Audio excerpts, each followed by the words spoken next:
Bonjour, je souhaite aujourd'hui vous partager quelques réflexions qui m'ont été inspirées d'un article que j'ai trouvé dans Science et Avenir. Donc, très bonne base.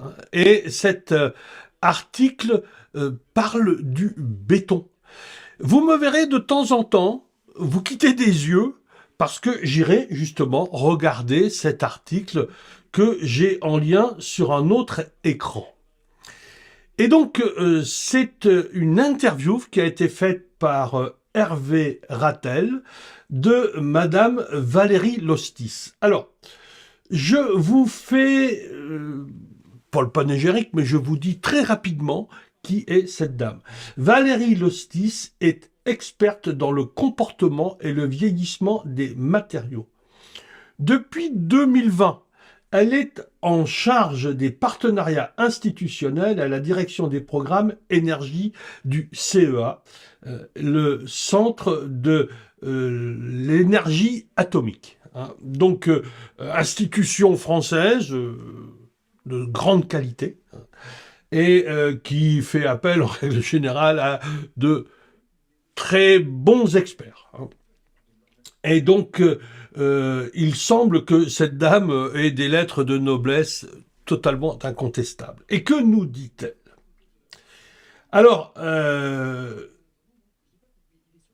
Valérie Lostis nous dit « Il est difficile à prévoir, mais il y a de grandes chances que les archéologues du futur ne retrouvent rien de nos ouvrages actuels. » Et quand elle parle des archéologues du futur, elle ne se situe pas à des millénaires non, quand même pas mal loin, mais elle nous dit qu'il leur restera des traces du passé, donc les pyramides, les cathédrales, etc., mais que d'ici 2000 ans, on ne retrouvera probablement rien de nos constructions actuelles, qu'elles soient ouvrages d'art, qu'elles soient nos habitats ou autres. Alors, pour autant, pourquoi trouve-t-on encore aujourd'hui des traces, y compris des pyramides, y compris des constructions romaines, etc. Parce qu'elles étaient massives, lourdes, et qu'elles étaient faites pour durer dans le temps. Et pourquoi étaient-elles faites pour durer dans le temps? Précisément parce que très souvent, elles étaient pour mettre en avant les qualités d'un empereur, d'une personne digne de tendre vers l'éternité. Et elles étaient aussi très souvent inspirées par les religions qui, elles, ont vocation à nous orienter vers l'éternité. Et donc, il fallait que ces bâtiments puissent durer très longtemps. Aujourd'hui, on construit avec une limitation dans le temps qui est de dire que l'ouvrage est conçu par rapport à un usage, et cet usage, quel est-il? Donc, l'exemple principal qui est pris dans cet article concerne le pont de Millau, le viaduc de Millau. Et ce viaduc de Millau, nous dit-on, est destiné à permettre à des véhicules, des camions, des voitures et autres, de rouler dessus et de l'emprunter aussi longtemps que possible et que nécessaire probablement. Et donc, pour plein de raisons, on n'aborde pas ici quel sera l'avenir des transports, mais néanmoins, on le voit un petit peu se dessiner quand même du fait des manques de ressources qui probablement nous limiteront dans nos capacités à fabriquer des engins roulants aussi complexes, volumineux et importants que ceux que nous utilisons aujourd'hui, parce qu'il faut des métaux pour cela, il faut du fer pour faire de l'acier, il faut du cuivre, etc., etc. Et nous savons bien que les réserves ne sont pas illimitées, donc probablement qu'un jour ou l'autre, nous devrons être moins prétentieux sur nos déplacements, mais ceci est un autre sujet et nous ne le développerons pas ici. Et donc, pour plein de raisons, le viaduc de Millau a été conçu pour 120 ans. Et donc, l'objectif a été de le concevoir de telle sorte à ce qu'il soit coûteux le moins possible, et en tout cas que son coût, à la fois en ressources financières et en ressources consommées pour sa construction, donc le béton, l'acier, etc., eh bien, soit tous ces matériaux soient utilisés de façon parcimonieuse, et on s'est dit 120 ans, c'est le maximum qu'il faille cibler. Et après, on détruira. À savoir que dans le même ordre d'idées, toujours selon les dires de Madame Lostis, je contrôle si effectivement tel est son nom, oui c'est ça, Valérie Lostis. Eh bien, la plupart des autres bâtiments que nous connaissons, qui sont nos bâtiments d'habitation, que sont nos grandes cathédrales modernes, telles que la Bibliothèque de France, etc., ont des destinations d'usage qui sont également très limitées dans le temps. Et on sait que pour la plupart d'entre elles, l'objectif, c'est effectivement 120 ans. Pourquoi 120, 130 ans? Eh bien, parce qu'il semblerait que le mélange, enfin le béton armé, qui est la base de nos constructions actuelles, assez universellement utilisé dans le monde, eh bien, on soit limité à la fois en poids. Le béton, c'est quand même quelque chose de lourd. On veut des édifications qui soient relativement hautes. On construit assez couramment des tours de Babel. On sait qu'il y en a une qui n'a pas pu aller aussi loin que ceux qui l'imaginaient auraient voulu. Eh bien, je crains que malheureusement, nos tours de Babel modernes ne connaissent un petit peu les mêmes fins. Et donc, on construit aujourd'hui en béton, donc on fait du voile de béton, et le béton supporte bien les charges, mais par contre a d'autres limites, et notamment pour utiliser donc la compression est vraiment ce qui prime, et la qualité principale du béton, et du béton aussi important, est de résister à la compression. Par contre, pour qu'il tienne dans le temps, à la fois physiquement, donc en reprise de charge verticale, ou pour résister à des poussées latérales liées au vent, etc., etc., il faut l'armer, il faut lui adjoindre de la ferraille. Et donc, le bon rapport d'un voile de béton est limité dans son épaisseur, parce que s'il est trop lourd, on va pas pouvoir construire aussi haut que ce que l'on voudrait, ou avoir des portées aussi grandes que ce que l'on voudrait. Et donc, on arrive aujourd'hui à la quintessence de l'épaisseur et de la ferraille enrobée par le béton.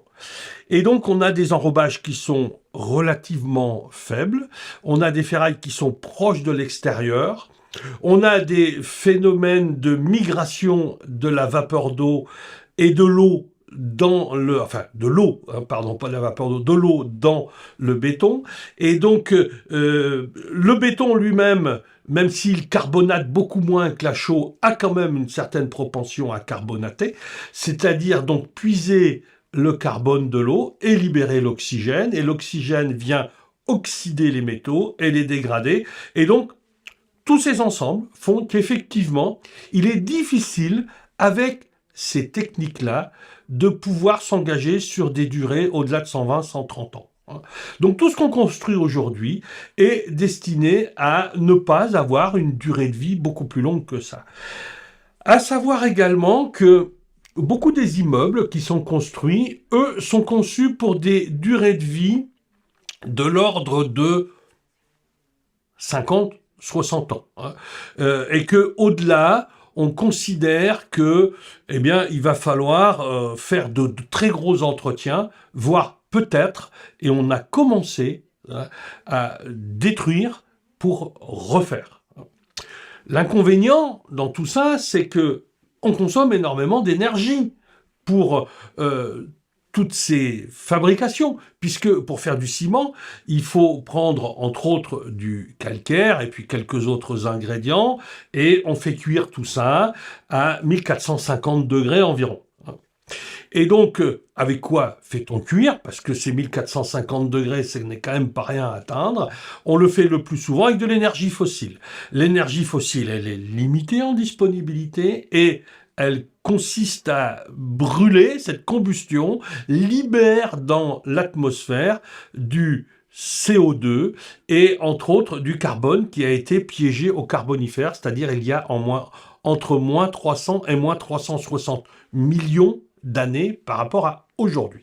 Donc on libère très rapidement des quantités énormes de carbone qui donc ne pourront jamais être consommés par nos pièges à carbone. Hein. On se fait des illusions avec ça. Hein. Donc oui, le bois est un piège à carbone. Oui, bien sûr. Sauf que le bois a un usage de quelques centaines d'années par rapport aux millions d'années qui ont prévalu au stockage donc du charbon, du pétrole, du gaz et autres dans les couches profondes de la géologie. Là, vous voyez, on n'est pas du tout dans le même rapport. Hein. Et donc, dans quelques centaines d'années, quand le bois va entrer en putréfaction, va être brûlé ou autre, eh bien, il va relibérer le carbone qu'il aura piégé. Donc, les pièges à carbone à très longue échéance, c'est un peu du doux rêve. Hein. Alors on a aussi des pièges qui consistent à filtrer l'air, essayer d'y capter le CO2 qu'il contient, enfin une partie, et le piéger dans des couches profondes. Hein. On le fait très régulièrement depuis assez longtemps d'ailleurs, pour maintenir sous pression, donc par exemple des poches dans lesquelles il y a du gaz, pour permettre justement son extraction. Donc c'est pas une nouveauté. Hein. Les pétroliers savent faire ça depuis très longtemps. Alors aujourd'hui, on nous dit que peut-être on va pouvoir stocker comme ça à très long terme du carbone, mais ça n'est absolument pas en proportion égale avec ce qui est libéré aujourd'hui. Donc, allez, on se sécurise un petit peu, on se donne bonne conscience et on va un petit peu plus loin dans le process de la consommation des énergies fossiles. Mais c'est très sincèrement, vraiment, se donner bonne conscience. Je crois que c'est le mot qui convient. Hein. Alors, donc, revenons un petit peu à nos bétons et à la durée de vie des matériaux. Hein, et au fait que quand on dit on construit en dur aujourd'hui, parce que c'est comme ça que ça s'appelle, construire en béton, hein, on dit qu'on construit en dur et qu'on a l'impression que ça va être beaucoup plus durable que de construire en bois. Hein, j'entends encore un architecte marseillais de très grand renom, hein, que je ne citerai pas, mais interpellant un autre architecte que, par contre, lui, je vais citer, qui est Philippe Madec, en lui disant « Enfin, Philippe, tu ne voudrais pas quand même qu'on construise pour l'éternité avec des contreplaqués ?» Bon, déjà, le bois, ça n'est pas que du contreplaqué, mon cher ami. Enfin non, c'est pas un cher ami d'ailleurs. Mais il y a plein d'autres choses que du contreplaqué. Le contreplaqué, ça sert plutôt à coffrer les bétons, mais c'est pas que ça qu'on construit. Hein. Même si, effectivement, on utilise des bois assemblés, collés, etc., qui permettent d'avoir plus d'uniformité dans le matériau de base que l'on va utiliser, qu'est le bois. Hein. Et donc, on sait construire aujourd'hui pour beaucoup plus longtemps avec du bois qu'avec du béton. Hein. Donc, le mythe de la durée d'un béton très longue dans le temps, c'est vraiment un mythe qu'il faut complètement oublier. Alors, vous lirez cet article et vous verrez tout ce qu'il y a dedans, ça remet en cause pas mal de nos idées préconçues et de nos certitudes pour le futur. Hein. Et entre autres, parce que plein de combats à mener dans la vie. Hein. Moi, j'en ai quelques-uns qui relèvent du bâtiment, et vous le savez, c'est mon cœur de métier, d'activité et de compétences. Et donc, j'ai aussi quelques idées sur les énergies. Et par exemple, je pense que aller vers de grosses, très grosses, des méga installations de production d'énergie électrique grâce à du nucléaire, hein, tel que notre centrale de Flamanville qui tarde tellement à démarrer, qui est monstrueuse dans le volume, eh bien, que nous dit Madame Lostis? Elle nous dit que on construit aujourd'hui pour l'usage, et que donc on le limite dans le temps, et que par exemple, lorsque l'on parle de, et pour rappel quand même, elle est experte proche du CEA, donc le commissariat à l'énergie atomique, hein, donc quand même elle est dans le sein des saints, hein, elle sait un petit peu de quoi elle cause. Et elle nous dit qu'un confinement du nucléaire, son objectif, c'est de durer le plus longtemps possible jusqu'à l'apparition de la première fuite. Donc, c'est quand même pas très sécurisant, hein, puisque Tchernobyl, par exemple, hein, donc il y a eu un premier confinement qui avait été réalisé par les Russes après cet accident, hein, lequel confinement était métallique et n'a duré que quelques dizaines d'années, et il a commencé à fuir. Et donc on s'est dit, il faut qu'on fasse un autre confinement. Donc nos entreprises françaises, nos fleurons de l'industrie française ont effectivement fait un nouveau sarcophage, hein, c'est le nom qu'on leur donne, sarcophage. Lequel sarcophage est cette fois à base de béton. Et ce sarcophage, d'après les infos que j'ai réussi à en avoir, serait conçu pour pouvoir durer une centaine d'années. Alors déjà, pour construire ce sarcophage, ça n'a pas été rien, parce que construire un premier sarcophage, il a un volume déterminé, mais un deuxième, il est plus grand. Et la limite de la construction, tous les ingénieurs le savent, c'est la portée. C'est combien de distance je vais devoir apporter à mon ouvrage en termes de tenue. Eh bien, plus la portée est grande, plus c'est compliqué. Et donc, lorsqu'on fait un nouveau sarcophage, il ne peut pas s'appuyer sur le premier, puisque le premier, il est déjà défaillant, hein. Donc, il faut faire un nouveau sarcophage qui s'autoporte. Et ce sarcophage qui s'autoporte, eh bien, il est de plus en plus grand, de plus en plus grand, de plus en plus grand. Et donc, si on part avec des centrales nucléaires monstrueuses, on va avoir des sarcophages, si jamais on a un accident. Or, tout ingénieur du nucléaire digne de ce nom le sait et le dit, il n'y a pas de certitude et de sécurité absolue. Donc il faut envisager qu'il puisse y avoir à un moment donné un accident. C'est de l'ordre de la probabilité. Et donc, plus le temps passe, plus la probabilité s'approche du moment où elle va se concrétiser. Et comment fera-t-on ? On construira un sarcophage sur ce qui sera peut-être un jour défaillant. J'espère que ça n'aura pas besoin d'être, mais si ça devait être, c'est quand même ça la contrainte. Et donc, si on fait une très petite centrale, les centrales nouvelles sur lesquelles on travaille, pas forcément beaucoup, nous les Français, parce que nous, on adore le gigantisme en matière de nucléaire. Donc, j'ai dévié un peu, mais parce que ça me tient à cœur quand même. Et donc, déjà, on ne sera pas très sûr qu'on pourra les alimenter en eau pour les refroidir, donc ça, c'est déjà un premier handicap. En tout cas, ça nécessite de peut-être s'orienter plus vers les bords de mer, avec tous les risques liés aux bords de mer, à la montée des eaux, etc., le recul du trait de côte, bon bref, j'en passe et des meilleurs. Mais nos fleuves, on ne peut pas garantir d'avoir des étiages suffisants dans le futur pour pouvoir refroidir ces monstres de nucléaire. Donc il faudrait aller vers des centrales beaucoup plus petites. Et qui dit centrale beaucoup plus petite, dit en cas de défaillance, déjà moins de risque de fuite, parce que moins de volume de matériaux stockés. Et d'autre part, les confinements seront quand même plus faciles à réaliser si on doit le faire un jour. Donc j'ai largement dévié, mais bon, quand même, pas tant que ça, puisque c'est lié à qu'est-ce qu'on va léguer dans le futur. Et dans le futur, oui, on va aussi léguer ces choses-là. Et donc, Madame Lostis l'aborde très largement, ouvertement et posément dans cette interview. Et donc, on y apprend aussi que même les usages des bâtis, qui autrefois, par exemple, étaient destinés à la religion et les cathédrales étaient faites pour durer, eh bien, aujourd'hui, la cathédrale de la Sagrada Familia, eh bien, est conçue en béton et probablement que si on n'a plus les moyens de l'entretenir, dans 150 ans, elle n'existera plus.